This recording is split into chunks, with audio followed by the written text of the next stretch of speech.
Good afternoon. Welcome to the Carnegie Endowment. I'm Thomas Carruthers, Vice President for Studies here at the Endowment.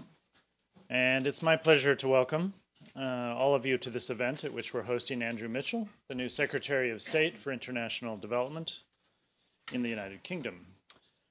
I think, as all of you know, over the past decade, British development assistance has been commanding widespread interest, attention, and respect on the international stage. The UK Department for International Development has become known, in my opinion, as a leader among bilateral aid agencies, standing out for the excellence of its leadership, its management, and its staff, for the seriousness of its purpose, and for its innovations and its role as a thought leader in development work. I think the large crowd here today attests to this fact. In fact, I don't think the head of the development agency of any other country, except I think our own, would command a crowd of this size and quality on a hot Friday summer afternoon. The new government in Britain, in place now for just a little over a month, appears to be solidly committed to continuing and, in fact, further strengthening Britain's role in development assistance. In a Green Paper published in the run-up to the elections, the Conservative Party set out an ambitious and thoughtful agenda for development assistance, and they've appointed the primary author of that paper to be the Secretary of State for International Development. Moreover, despite very significant budget cuts, a 25% across-the-board cut in government spending, the new coalition government has identified development assistance as one of only two protected areas in the budget that will not experience these reductions. If we imagine a U.S. government from either party overseeing a 25% cut in federal spending, it is hard to imagine that foreign aid would be one of two protected areas in the U.S. budget. We're very fortunate that to help us learn more about the new government's plans on development assistance, we have here today with us Andrew Mitchell. Andrew Mitchell assumed the position of Secretary of State for International Development on May 12th of this year. I note for the record that this was just 6 days after the British elections, something of a contrast to the situation here in Washington, where we waited 14 months after our election to have a new head of U.S. aid, and in which we're still waiting for a senior leadership team to be able to come into place at the agency. Andrew Mitchell brings to the job an outstanding record of experience and expertise. He served for 5 years as Shadow Secretary for International Development, and before that accumulated many relevant experiences, starting all the way back as a peacekeeper in Cyprus for the United Nations, extensive travel and work in Asia and Africa, almost 20 years of experience as a member of Parliament, and as I said, as Shadow Secretary of State, hard work for the Conservative Party and its own development of a development agenda. In short, he's well prepared, he's in place, and like the rest of his government, he's moving ahead quickly.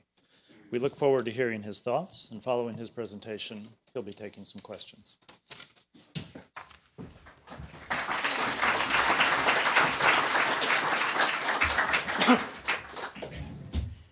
Well, ladies and gentlemen, thank you very much for your welcome this afternoon. Tom mentioned that it was 6 days after the election that I was appointed to this job. I should say that 6 days was, I think, the longest period for the appointment of a cabinet since the war, and caused, of course, by the fact that we are a coalition and the details of that needed to be put into place. As world leaders gather for the G8 summit, I want today to argue that over the course of the next 5 years, we have the means and the opportunity to put an end to some of the most egregious problems facing the world today, but that the only way we will do so is by putting women front and centre of all our efforts. Most importantly, I will argue that this is a perfect moment when, with political will and with leadership, we can change the course of history.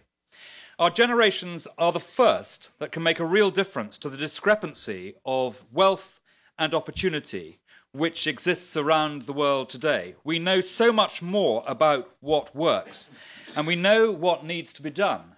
We understand, for example, that it is conflict, ultimately, which mars people in poverty.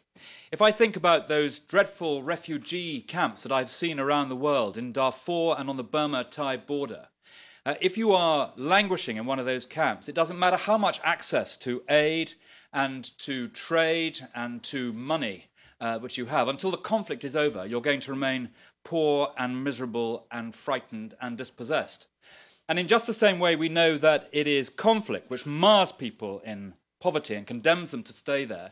So we now have learnt and generally accept that it is free trade and the private sector and wealth creation and enterprise and jobs which lift people out of poverty. And I must emphasize the importance, which should never be forgotten, on bringing the Doha round to a successful conclusion. A successful conclusion to the Doha round on any basis at all would mean an increase in world trade of about $300 billion, and the total amount of aid flows across the world is something like $150 billion. So the importance of the Doha trade round should never be forgotten. And lastly, that money, aid spent well, works miracles, not least when we are talking about maternal health. This is the context within which I want to set my comments today. Ladies and gentlemen, this is my first overseas speech since becoming Secretary of State for International Development, and I can think of no better place to deliver it than here in the home of philanthropy, the Carnegie Endowment, and in that great hothouse of free thought that is Washington, D.C. And I'd like to congratulate Carnegie as they celebrate their centennial this year. We have a great dialogue with Carnegie and regard Tom as a member of the Department for International Development family in Britain. So let me begin by paying tribute to President Obama and Secretary Clinton for their commitment to global development. I salute too the tireless battle pursued against HIV/AIDS by President Bush, and I applaud the pioneering efforts of the Clinton Foundation, the campaign against river blindness spearheaded by President Carter, and the inspirational work of Bill and Melinda Gates. You are true leaders, one and all. I want to begin also with a few words about our new coalition government, a government that is motivated by a shared determination to erode these vast inequalities of opportunity that I described and that we see around the world today. Ours is a new agenda, one of value for money, accountability, transparency and empowerment. We have promised to enshrine in law Britain's commitment to spend 0.7% of our gross national income on overseas aid from 2013. And crucially, we will keep aid untied from commercial interess. In this, I urge the United States to follow our lead. This new agenda will underpin our approach to the Millennium Development Goals. These goals, agreed by the UN 10 years ago, were the concrete embodiment of our generation's collective commitment to tackle the terrible poverty and suffering that afflict so many. As well as being in our own national interest, that is also our shared moral obligation. And yes, the commitment has led to some real results. We're on track to halve extreme poverty. We've made strong progress on universal primary education, where some 13 African countries look set to achieve that Millennium Development Goal. Measles-related deaths fell by 78% between 2000 and 2008. However, in other areas, and indeed even within those goals where we are doing quite well, progress is patchy. Most regions are off track on tackling child mortality, while progress on maternal health is especially disappointing. It's significant, too, that across all the goals, sub-Saharan Africa lags far behind. And however hard we try, new challenges constantly threaten our ability to meet the MDGs and jeopardize our gains. The world of 2010 is not the world of 2000. We've had food price hikes, a global recession, a massive increase in the cost of fuel. Some argue that against this backdrop, we should focus our attention on domestic priorities. I disagree. This is a time to reaffirm our promises to the world's poor, not abandon them. we should never balance the books on the backs of the world's poorest people. It is true that charity begins at home, but it doesn't end there. Promoting global prosperity is also very much in our own interests. Development is good for our economy, our safety, our health, our future. It is quite simply the best return on investment you'll find, a cause that commands consensus across the political spectrum, both in Britain and hopefully here in America. So our response is not to abandon the MGGs, but to encourage all parties to work towards a clear action plan that can be agreed at this September's UN summit. For our part, Britain will also be aligning development more effectively with other policies, whether with trade, investment and enterprise, climate change or economic growth. In the UK, we have brought together the three policy pillars of development, defence and diplomacy through our new National Security Council. This synergy will allow us to reduce poverty in fragile states while also building capacity and guaranteeing security and stability.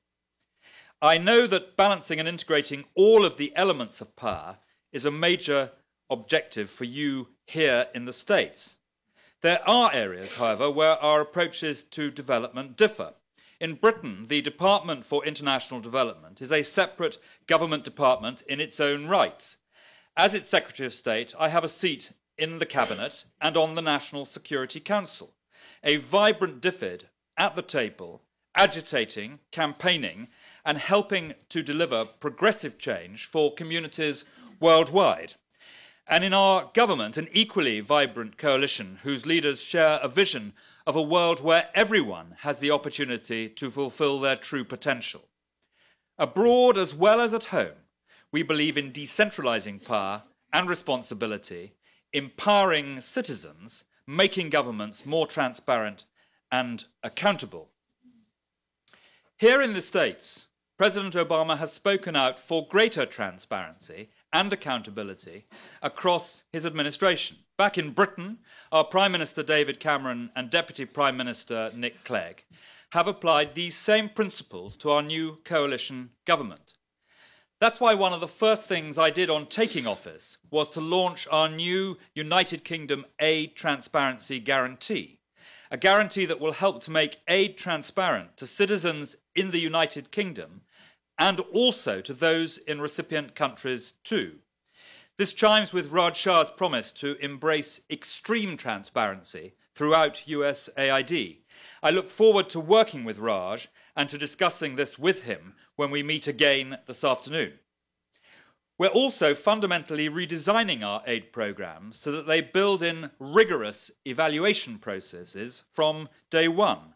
The focus will be on outputs and outcomes rather than inputs. In these difficult economic times, donors have a double duty, a responsibility to achieve maximum value for money. Not just results, but results at the lowest possible cost. With this in mind, we want to test the concept of cash on delivery aid that's been mooted by the Centre for Global Development. CGD has been the leader of much great thinking on development, and Nancy Birdsall told me this morning that she learnt her trade here at Carnegie. We're also taking a fundamentally new approach to our bilateral and multilateral aid, reviewing what we do and where so that we can maintain a ruthless focus on results. At the same time, I'm setting up a new independent body that will gather evidence about the effectiveness of our programs. Again, our two nations are on the same page. I know Raj Shah envisages a stronger focus on impact evaluation in USAID's work. Let me now, Tom, turn to the most off track of the MDGs, maternal health. When a jumbo jet crashes anywhere in the world, it makes the headlines. If it were to crash week in, week out, in the same place, there's not a person alive who would not be talking about it. The international community would set up an inquiry, and no money would be spared in making sure it never happened again. Yet in Nigeria, the equivalent number of women die each and every week from pregnancy-related causes, and the world stands silent. In Britain, we want to make a serious contribution to tackling this tragedy. Today at the G8, our Prime Minister David Cameron is working with Prime Minister Harper and other G8 leaders to ensure the world delivers on its commitments to cut the number of women and children dying during pregnancy and childbirth in some of the world's poorest countries. The Prime Minister will argue today that it is indefensible in this, the 21st century, that for so many women, pregnancy and childbirth should represent a death sentence or at least a morbid lottery, or that the risk to a woman of dying in the UK due to a pregnancy-related cause at some point during her lifetime is 1 in 8,200, while in Niger it is 1 in 7. Every year, at least 1/3 women, and probably more, die due to complications in pregnancy or childbirth. The vast majority of those deaths occur in low and middle-income countries. And research by my department tells us that if a mother dies in childbirth, there is a high chance her child will die within a few months too. But we all know it doesn't have to be like this. As Melinda Gates said earlier this month, it's not that we don't know what to do or that we can't do it. It's that we haven't tried hard enough. We have within our grasp a golden opportunity, a perfect moment when we have the technology and the political will, if not to eradicate maternal mortality, then to reduce it significantly. History is on our side. The last time that the United Kingdom had a conservative liberal coalition government was back in 1935. That coalition did not pull its punches when it referred to Britain's maternal mortality rate as the great blot on public health. Determined to reverse the trend, and with political will behind him, the British Prime Minister Stanley Baldwin established a national midwifery service.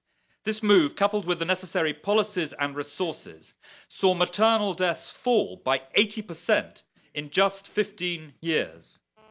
The resonance with where we are today is uncanny and only serves to sharpen our government's resolve to seek an equally radical result abroad.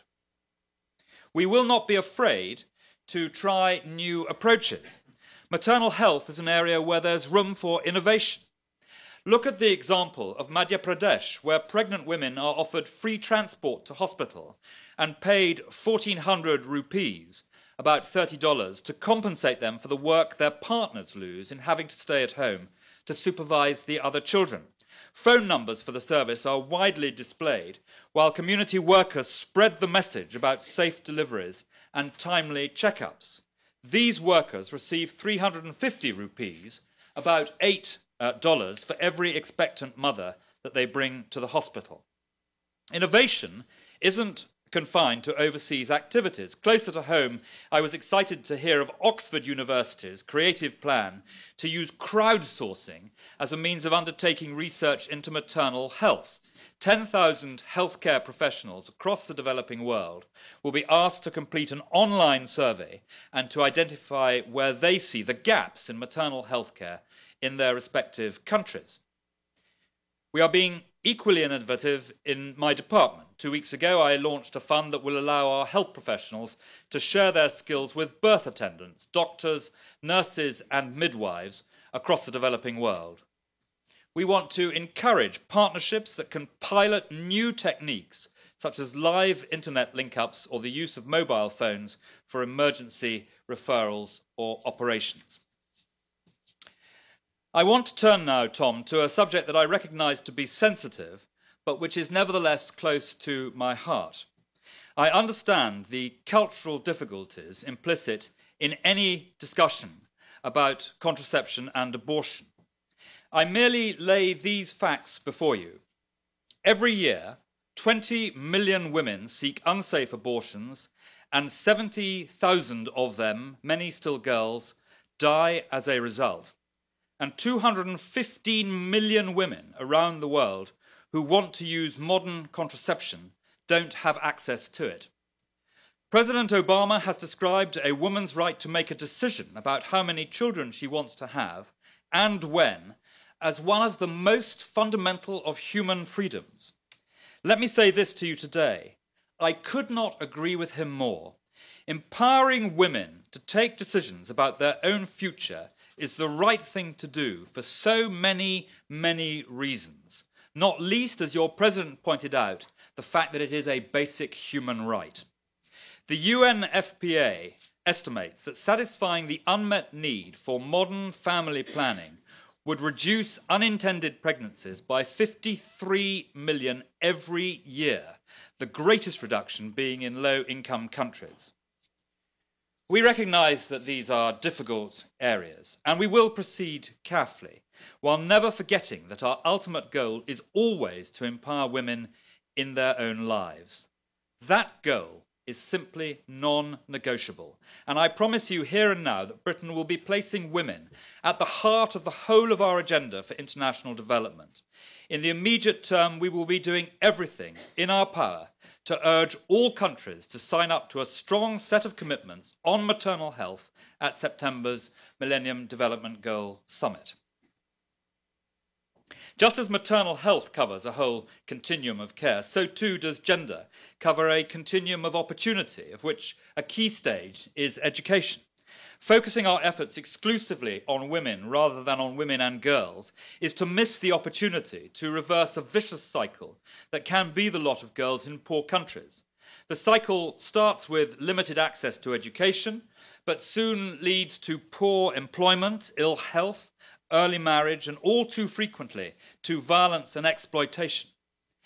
By making sure that more girls have the chance to attend school, we can replace that vicious cycle with a virtuous one that ultimately puts females at the heart of their families and their communities, bringing in money, supporting local enterprise, making sure their own children are educated, and typically putting an average of 90% of their earnings back into the family compared to the 30 or 40% that males contribute.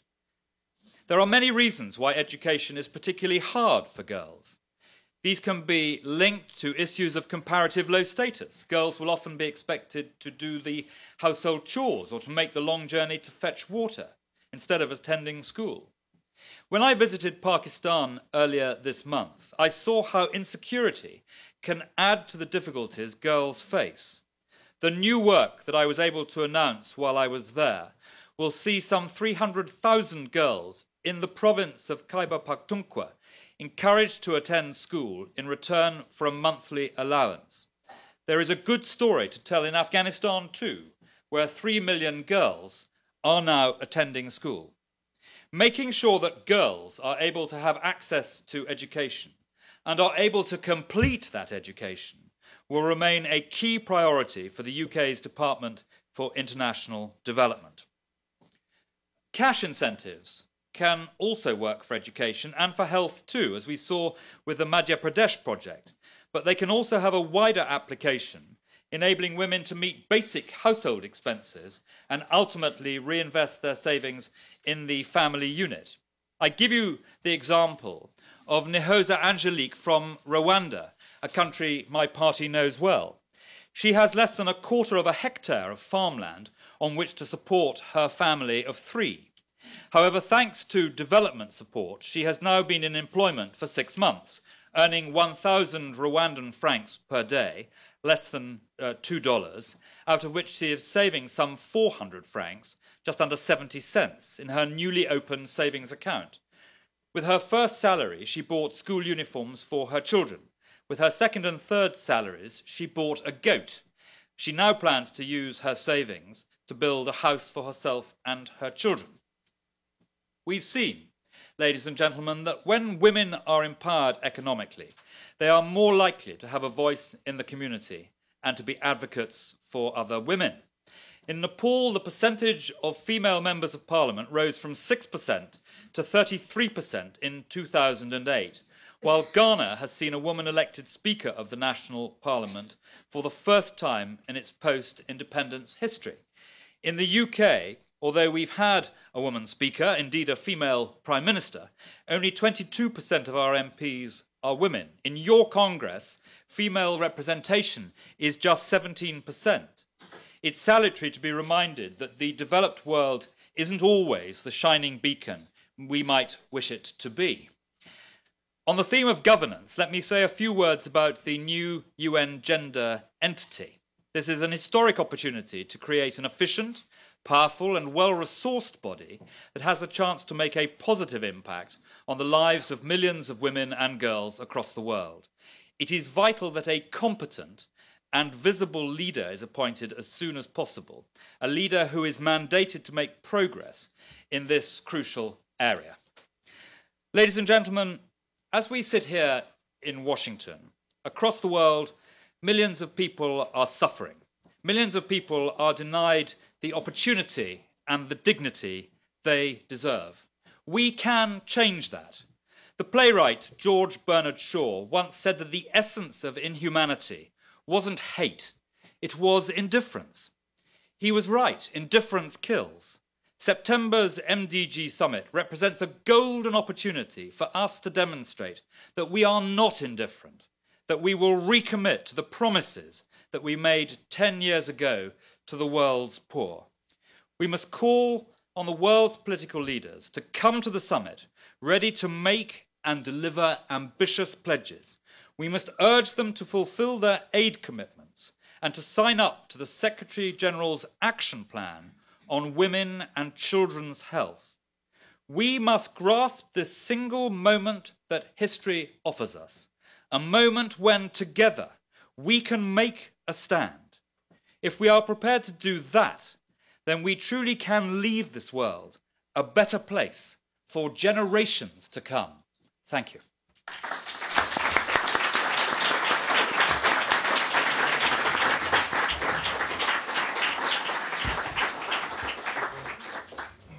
Well, thank you very much. This a rich speech with much to think about and I think much to discuss. Let me take the prerogative of the chair and just start with one or two kind of general questions to begin the discussion. First, if we could return to the question of, I think the expression in the UK has been the ring fencing of British government spending on international development assistance. And I was wondering if you could comment, Andrew, on first, how has the government, in effect, sold that to its constituents and to the British people more generally? Something that I think, as I said, here in the United States would be difficult. And secondly, you know, the new budget that was announced is only the start of what will inevitably be a rolling, you know, or an increasing series of cuts that are planned across the years. Do you think it will be possible to maintain this ring fencing, given that you'll be facing intensive budget pressures over the next several years? Well, the commitment to ring fence our budget is not just a Conservative or a coalition commitment. It is a commitment from all political parties in Britain. And it's pretty deeply seared on everyone because, of course, this crisis has not happened overnight. And it has been tested and is being tested. And as you rightly say, the budget is only the start of the very difficult circumstances which we inherited from the outgoing Labour government and which the coalition must now put right. And it's a cut in expenditure which will mean something like 25% in those two departments which are not ring-fenced, mine and the health department. It will be a very tough settlement, and it will be one which will cause a great deal of debate in the press, and obviously we have thought carefully about that. And let me make this clear. The basis for this commitment is first and foremost a moral commitment. It is morally right, as I said in my speech, that we should do something about these colossal discrepancies of opportunity and wealth which exist in our world today. And our generations have the chance to do that. And for many of us, the morality of this issue is sufficient. But it's not just that. It's also in our national self-interest to do this. And in dealing with conflict states, difficult parts of the world, where there are issues of migration, issues of disease being spread, issues of conflict and violence being spread. It is in our national self-interest to make sure that international development works effectively. But the other side of that coin is that you have got to be able to demonstrate to people that when their money is being spent to hard-pressed taxpayers, they're getting 100 pence of value for every pound of their hard-earned money that is being spent. And that is why we have said for 4 years now that it is essential to set up independent evaluation of Britain's aid budget, to inculcate much deeper transparency in how this money is being spent, and also to focus on outputs and outcomes, as I said in my remarks. And let me be clear what I mean by that. Our Prime Minister going to Maputo to announce $500 million for primary school education in Africa is an input. It's very important. But it's nothing like as important as the output of that money, how many schools you build and how many teachers you train. And even more important than that, the outcome of how many kids get a quality education. And so focusing on results and outputs and outcomes is a vital part of this. Having independent evaluation, which shows people independently of government and ministers and the executive, reporting indeed to Parliament, and in our case the International Development Select Committee, is absolutely vital. And our transparency guarantee is not only about transparency for our own taxpayers, it's about giving to poor people in the countries where we are trying to help and where we have programs the tools also to hold their own political leaders to account for the proper and effective delivery of that money. Yeah, one other question. The new coalition government has established or will establish the National Security Council, something new for Britain. And as you mentioned, DFID will have a seat at that council. Given that here in Washington we're still in the grips of the question of the relationship of our aid agency to to the State Department and the proper balance between development and diplomacy and so forth, I wonder if you could say a word about what you expect the function of the National Security Council will be, but more particularly what you anticipate your role as a member of that council and the role of development within that. Well, the National Security Council is a big new departure for Britain. There was always a subcommittee of the Cabinet that addressed overseas affairs, but a National Security Council on which sit, chaired by the Prime Minister, on which sit the Foreign Secretary, the Defence Secretary, the International Development Secretary, the Home Secretary, the Interior Minister, and also the Chancellor of the Exchequer, is a big new departure. And it certainly does the first thing that Tom said, which is to wire together more effectively defence, diplomacy and development. And we see that, for example, in Afghanistan, where over the last 2 or 3 years we have made good progress about wiring together those three key elements through you can see it quite clearly through the work of the PRT in Helmand. So there is that aspect to it. But there is what I think is almost a more important aspect, which is seen in the workings now of our Security and Defence Review. And it means that the Security and Defence Review, which traditionally has been carried out principally through the Ministry of Defence, and which usually comes down to a sort of metric of tanks versus aeroplanes, tanks versus infantry versus ships, as to how you build your security, now is opened up.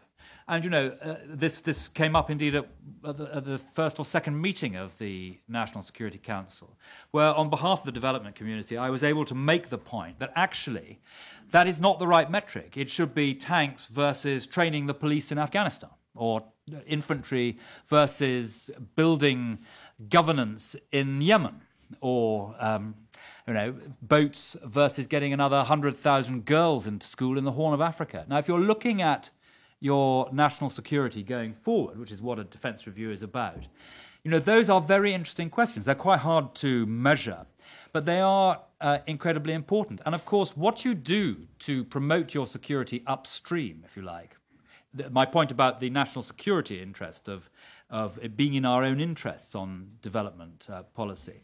What you do to ensure that people do not migrate in great ways because they live in ghastly societies, or that they have a better health structure so they're not exporting diseases and drug-resistant diseases as well, and not exporting violence by helping build the capacity of a state. You know, these are very important value for money issues, because if you don't take these steps upstream, you will have to pay for the consequences of them downstream. So, you know, I am very clear that the National Security Council is a hugely important new part of government in the United Kingdom, and so far I can tell you it is working very well. Thank you. I'll turn to the audience now. I trust you will complete the review with somewhat greater dispatch than we've been completing our reviews here in Washington of various elements of our development policy. But we have lots of hands up. I can see. I'll start down the front and try to come up. Yes, right here, sir, and I'll get to the two of you. Yeah, there's a microphone coming over your right shoulder, or now left shoulder. There you are. You could introduce yourself. Thank you. I'm Jack Goldstone, George Mason University. I also chaired the National Academy report advocating better impact analysis of programs, so I'm delighted to see you do that. My question is this. I applaud your efforts on maternal empowerment. I think it's crucial. But it needs to be part of a broader system, because if you could snap your fingers and save every woman who dies in childbirth and their children, you don't accomplish much if the children are at risk of malnutrition or dying of waterborne diseases, or if they are sent to school but the schools don't have textbooks or paper because that material is stolen. So good governance is necessary for the women and the children that you save to grow up as important contributors to their society. Otherwise, we will end up with more poorly educated, angry, unemployed young people. So what is the program you see in the future for working on governance issues? Well, you're absolutely right, of course, and you make the point that you need a holistic approach to development that doesn't focus only on one thing. But actually my answer to that also is that you don't necessarily want development agencies doing everything. They should focus on what they're best at, and we should have much more coordination among donors and other people who are helping develop poor countries.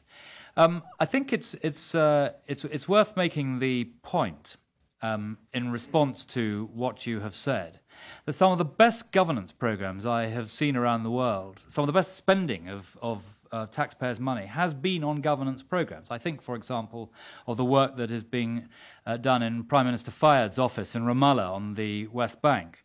You know, for a comparatively small amount of spend, Britain's international development work there is doing great stuff at making the leaders, if the Middle East peace process can be brought to some sort of successful conclusion, accountable to the people who they represent.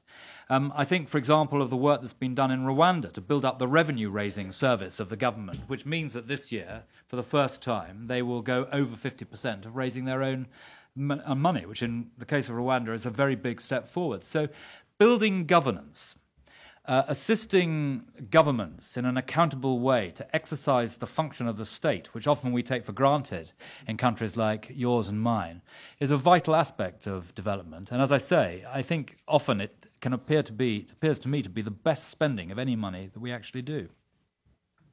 And here, yes, right here in the front. Yeah. Hello, Ann Richard from the International Rescue Committee. And as you know, the IRC is a recipient of sizable grants from DFID, so I'm not about to start shredding you and cutting you down, full disclosure. But we are admirers of DFID under the previous government. And in listening to you today, I think the big question many of us will have is, how are things going to change? How are they going to be different?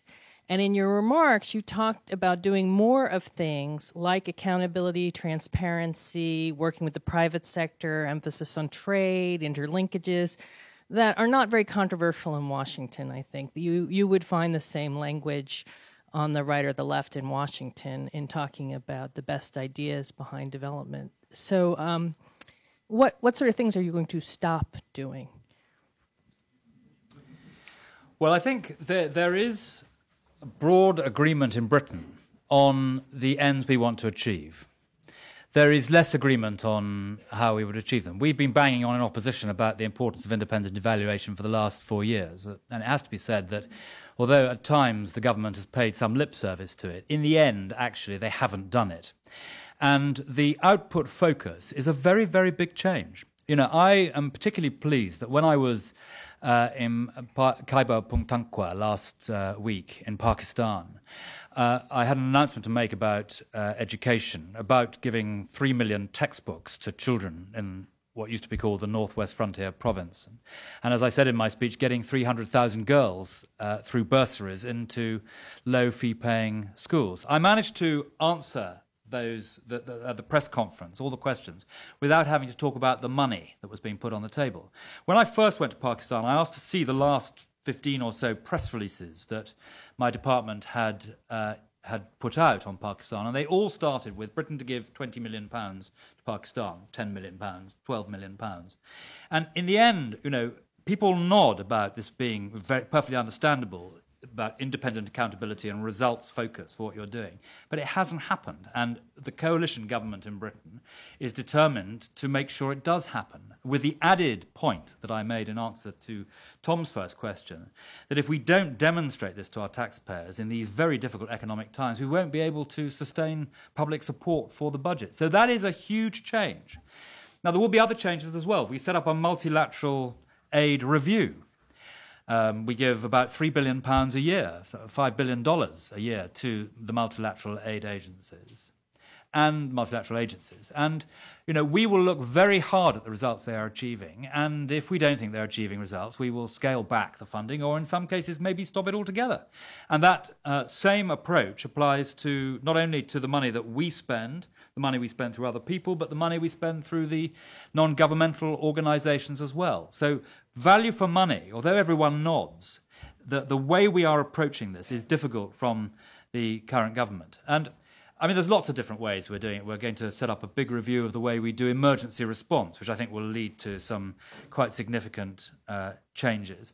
But if you take the bilateral review that we have set up, which is to look at every single bilateral program that Britain is engaged in, we're asking questions about whether we should be there. We've said that we are stopping, as soon as we can, aid to China and to Russia, which is ridiculous that our taxpayers should be spending money in this way in China and Russia. And we're looking at every single program, see what we're doing, to ask ourselves the question, if you increase spending by 20% or decrease spending by 20%, what will that do to the results we are achieving? Try to make them all sharper. And from that bilateral program, everything else follows. You know, what you do with the multilateral spend in the future follows from that. What you do through NGOs, where we're going to change our funding for NGOs to a matched funding approach, where we say to an NGO, if we double your money, will you be able to double the outcomes and outputs of what you are achieving, or even more than that? And if they can, that's a very, very good use of taxpayers' money. So all these ideas are different from what the outgoing government has done. They're sharper. I think they'll make our aid much better focused. They'll make it more justifiable. I think that we will win greater support from our tax-paying public and our public generally. And I think that an infusion of ideas, which some of which, you know, in Washington are, as you said, not particularly new, but which are new in Britain, will be very good for the system. Come to this side. And we love the IRC, by the way. We know your people very well. You're great, a great NGO. I'll come back to this side. Yes, right there. Yes. Thank you, Tom. I'm John Ruthroff with Interaction. This has been a very excellent talk. We appreciate it, and the rapidity in which you were appointed is an example I hope we could follow someday. I'd like to have you talk a bit about MDG 8 and some of the more difficult areas in that are access to essential medicines and technology transfer, which are not sort of simple, you know, more aid or things, and how you're planning to address those two parts of MDG 8. John, for the rest of the audience, can you, just in case they don't know their MDGs by their number, can you tell us what number 8 is? I'm sorry. The MDG 8 is the goal basically for the northern countries around partnership and how we operate our development systems. Great, thanks. Mm-hmm. On medicine, you're asking particularly? Medicine and technology transfer. Well, let me try and be a bit briefer, because I can see there's lots of people with their hands up on this. I mean, the partnership approach. We set up a few weeks ago our health partnerships, a few days ago, our health partnerships fund, which is designed to enable practitioners and clinicians who've been trained in Britain to go and work overseas. There are some structural impediments to them doing that, and we want to encourage them to do so. I don't know of a single British clinician or doctor who isn't a better doctor for their British patients as a result of them having worked for a period in the developing world. So, that sort of partnership we want to encourage and support. And I think, twinning schools is well advanced and happens a lot. Twinning hospitals, where you're twinning a community on, in terms of diagnosis, medicine, surgery, is a really important gain. What I'm much less enthusiastic about is the habit of rich countries taking health workers from poor countries to work in their own advanced health systems. And, we're all committed to, in the European Union, for example, to the freedom of movement as well as freedom of capital. But I worry a great deal about some of the deeply perverse effects of that policy. Yes, right here. Yes. And then I'll come to the back, and I'll see if I can get it there. Yeah. Joel Larkin, CSIS. Coming back to the issue of value of for money, would like you to speak specifically to budget support and its intersection with governance, particularly bad governance. Do you continue budget support in massive amounts to countries like Ethiopia, which is your second largest recipient of aid, or Uganda, or places like this, given the other goals and conditions that you articulated earlier in your talk? Thank you. It's a very interesting question. I mean, budget support is the best way of doing development if you can trust the people who you are supporting. So because it helps to build the systems. In Ethiopia, for example, if you can trust the budget, trust the government to spend the money as agreed, you then make sure that they build their own systems for delivering services. You have a school that's run by an NGO, the NGO may fold up and with it the school. If you can actually do education through the Ethiopian government, you've got a much better chance of ensuring that it persists. Development is not about building schools. It's about having a replacement teacher when the teacher goes, so that school class of young children have someone to continue to teach them.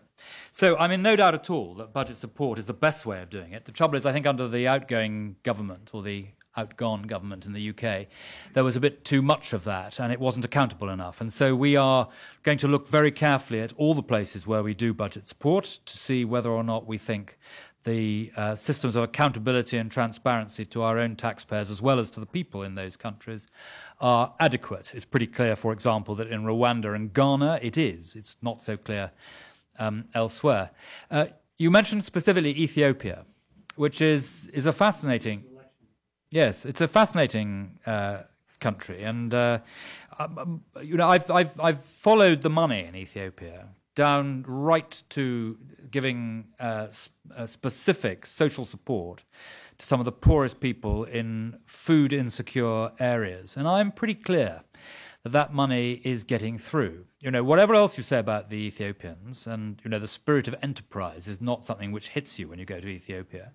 In terms of the integrity of government systems for delivering the money, I think they're pretty good. And as I say, I've followed the system down to food very insecure areas, and I'm absolutely certain that that sort of social support is highly effective in stimulating local markets and ensuring that food insecurity gets better. The problem, of course, comes when the government does something which requires a response from us. And people argue that we should demonstrate our disapproval of what they have done by taking away some of their budget funding. And the trouble with that is that although it makes us feel better, actually the effect of doing that in Ethiopia is merely to take girls out of school when they don't have the money to teach them anymore. And we've got to be very careful that we think these things through. You can fudge it by perhaps not giving the money to the government, but by giving it to civil society in one form or another. But these are really difficult issues where perhaps foreign policy and good development rub up against each other. And the important thing to ensure is that the people we're trying to help don't lose out doubly, once because they're very poor, and secondly because they have bad governments. We've had someone in the back who's been patient. Yes, sir. Yeah. Mm-hmm. Yeah. Can somebody get a microphone to him? Thanks. Good afternoon. Peter O'Neill from the World Bank. Thank you for an excellent speech. And I think you mentioned maternal mortality quite a few times.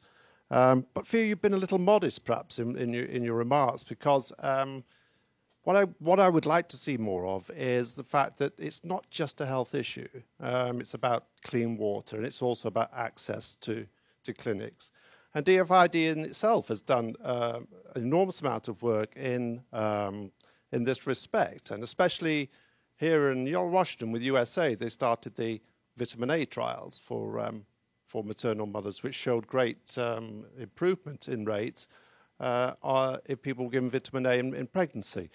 But the other one that I just wanted to mention was a program called CCAP that DFID funded, which influences our rural development programs in the bank here. And transport in the bank is 23% of our expenditure. It's the biggest area. And it was a great program which showed that how to achieve value for money and how to achieve a sustainable outcome for providing rural access, farmers to markets, women to clinics, and people's opportunity for their social needs and girls to education.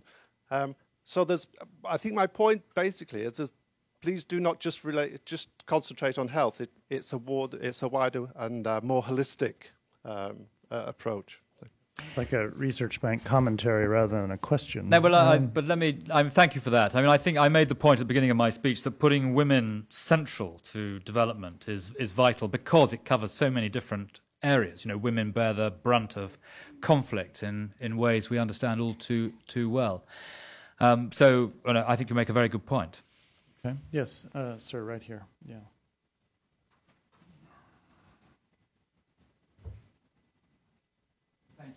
My name is Michael Hager, Education for Employment Foundation.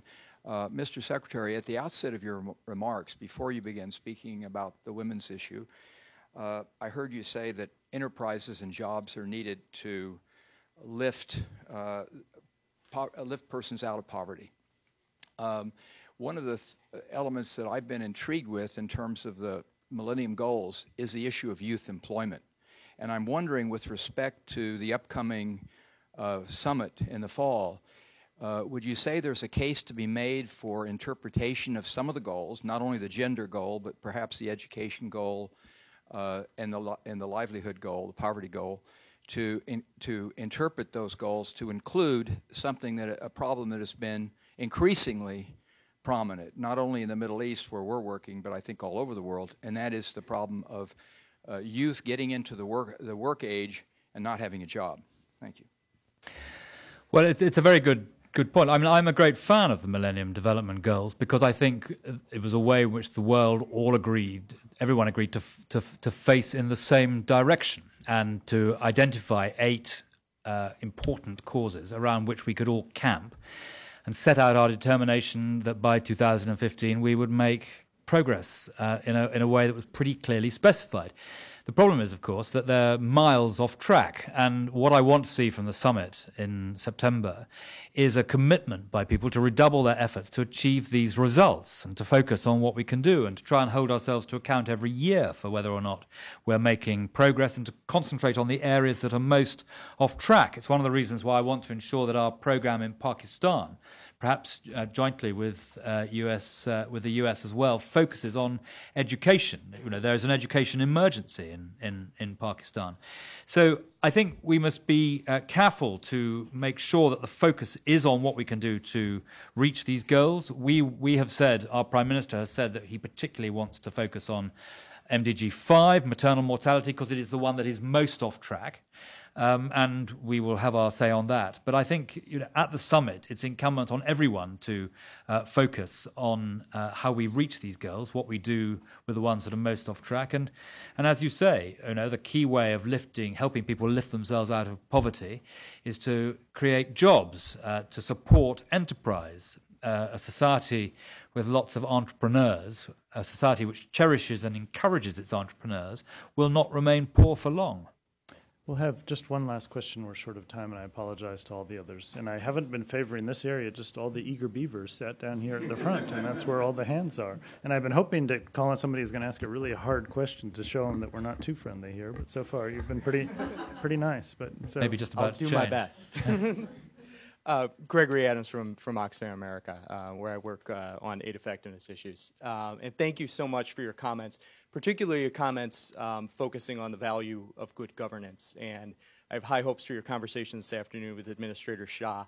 I'm optimistic that you will be able to come out of that meeting with encouraging the U.S. to play a stronger role in the lead up to the MDG summit in September. But I wanted to ask you specifically about reconciling a couple of things that you had mentioned. And one of the things we have a lot of difficulty with here in the United States is reconciling our global development policy with our global trade policy. We don't really have a mechanism for doing this well. And one of the things that was highlighted for me in your remarks was the tension between your emphasis on good governance in developing countries and your remarks about the need to bring the Doha round to a successful conclusion in order to spur global trade. The problem is often that a lot of these poorest countries... Not too long, in the form of a question, please. Of course. The fact that a lot of the poorest countries that we're working with rely so heavily on customs revenue to fund their government activities, meaning that a reduction in customs revenue means in the short to medium term oftentimes a drop in government effectiveness. How does the UK government go about reconciling those two competing imperatives, trying to work with less developed countries to help them improve their governance while pursuing trade policies which might create wealth globally, often result in short-term local reductions in the capacity to effectively govern? Well, that's an interesting point. That came together in the European Union issues over EPAs, these European Partnership Agreements, where there was the NGOs sort of spoke up forcefully for poor countries. I thought in some cases excessively so. And one of the points that Peter Mandelson, the Trade Commissioner, rather a good trade commissioner in the European Union, did as part of the negotiations over EPAs was to suggest that there would be a strong case for underlining and guaranteeing revenues when they were lost as a result, customs revenues, when they were lost as a result of the introduction of these European partnership agreements. So, I wouldn't rule that out, and the Prime Minister has announced today, or is about to announce today, that we are going to support 8 new border post simplifications across Africa in order to try and demonstrate that if you stop people having to wait 3 days and ensure they only have to wait 3 hours to get across a border, actually you will massively increase the wealth of the people who are selling and buying goods as a result. So, I think that is important. But let me make 2 points about the wider questions you raised. One is that, the Doha round, I know that it's on President Obama's list. And I know also that there are difficulties in timing and so on pursuing this. It is absolutely vital that we don't let the Doha round go. And there are things that the Americans can do, the American state can do to assist with this. I remember one of the earlier visits I did was to Mali. And I went deep into Mali, up country, for miles and miles and miles off the beaten track for hours and hours in a Land Rover. And I got to this very remote community in the cotton-growing belt of Mali. Mali is one of the poorest countries in the world. It has 10 million citizens, of whom about 30% earn their living by growing cotton. And the thing I will never forget is that having reached this very remote area and met these cotton-growing farmers, who had no formal education at all and precious little health care, and they lived in very difficult circumstances. The one thing they all knew was that they could not sell their cotton for a living wage because of the protectionist policies of the United States of America and the southern European countries. And, that was the year that America was spending $4 billion on subsidizing 25,000 cotton growers in America. And it is iniquitous. And I've never forgotten that. So it's incumbent upon all of us who feel this moral indignation and passion to help those people who are less well off than ourselves around the world through no fault of their own, to drive forward this agenda. And it comes into sharpest relief on the issues in the Doha round. Andrew, in addition to the important emphasis on maternal health and the role of women in development generally, you've also set out at least 2 things that I think will stay with us here that are very clear. One, that Britain's commitment to being a premier player in development is not the provenance of any one political party in Britain, but rather a society-wide commitment and a commitment of the new government. And secondly, that you personally, and I suspect your team, come to this task with a great deal of energy and many ideas, and we wish you well with that and look forward to seeing you back again here soon. Thank you very much. Very kind. Thank you very much.